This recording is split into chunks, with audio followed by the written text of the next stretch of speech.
राधे राधे। जय श्री कृष्णा। श्राद्ध पक्ष में सर्वपितृ अमावस्या का बहुत ही महत्व है। यह पितरों को विदा करने की अंतिम तिथि है।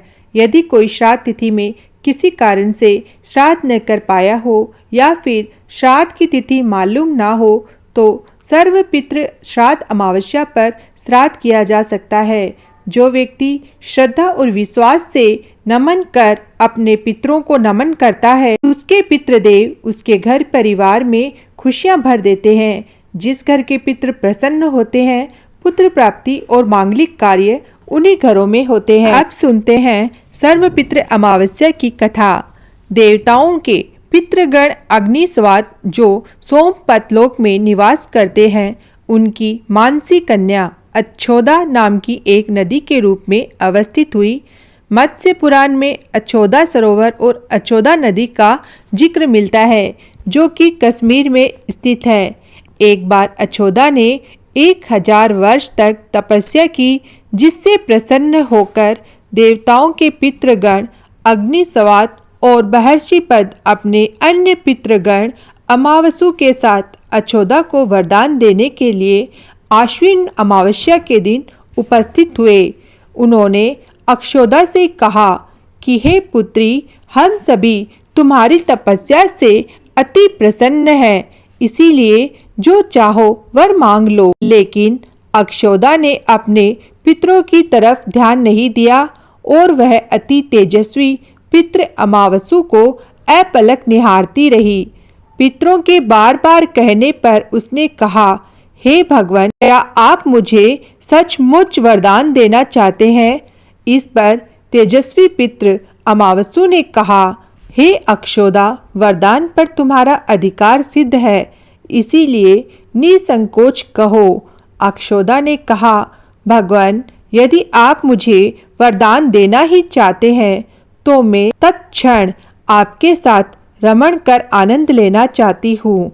अक्षोदा के इस तरह कहे जाने पर सभी पितृ क्रोधित हो गए। उन्होंने अक्षोदा को श्राप दिया कि वह पितृलोक से पतित होकर पृथ्वीलोक पर जाएगी। पितरों के इस तरह श्राप दिए जाने पर अक्षोदा पितरों के पैरों में गिरकर रोने लगी।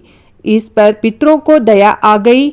उन्होंने कहा कि अक्षोदा, तुम पतित योनि में श्राप मिलने के कारण मत्स्य कन्या के रूप में जन्म लोगी। पितरों ने आगे कहा कि भगवान ब्रह्मा के वंशज महर्षि पराशर तुम्हें पति के रूप में प्राप्त होंगे। तुम्हारे गर्भ से भगवान व्यास जन्म लेंगे। उसके उपरांत भी अन्य दिव्य वंशों में जन्म लेते हुए तुम श्राप मुक्त होकर पुनः पितृलोक में वापस आ जाओगी। पितरों के इस तरह कहे जाने पर अक्षोदा शांत हुई। अमावसु के ब्रह्मचर्य और धैर्य की सभी पितरों ने सराहना की एवं वरदान दिया कि यह अमावस्या की तिथि अमावसु के नाम से जानी जाएगी। जो प्राणी किसी भी दिन श्राद्ध न कर पाए, वह केवल अमावस्या के दिन श्राद्ध तर्पण करके सभी बीते 14 दिनों का पुण्य प्राप्त करते हुए अपने पितरों को तृप्त कर सकते हैं। तभी से प्रत्येक माह की अमावस्या तिथि को सर्वाधिक महत्व दिया जाता है और यह तिथि सर्व पितृ श्राद्ध के रूप में मनाई जाती है। उसी पाप के प्रायश्चित हेतु कालांतर में यही अच्छोदा महर्षि पराशर की पत्नी एवं वेद व्यास की माता सत्यवती बनी थी। तत्पश्चात समुद्र के अंशभूत शांतनु की पत्नी हुई और 2 पुत्र चित्रांगत तथा विचित्र वीर्य को जन्म दिया था। इन्हीं के नाम से कलयुग में अष्ट का श्राद्ध मनाया जाता है। सर्वपितृ अमावस्या पर पितरों के नाम का दान और ब्राह्मणों को भोजन कराने के बाद पेड़ पौधे अवश्य लगाने चाहिए। इन पेड़ पौधों से न केवल पितृदोष में लाभ मिलेगा, बल्कि पितृ प्रसन्न होकर घर का भंडार भर देंगे। इन पेड़ पौधों में भगवान विष्णु का वास भी माना जाता है, जिससे इनसे सकारात्मक ऊर्जा का संचार होगा। जय हो पितृदेवों की।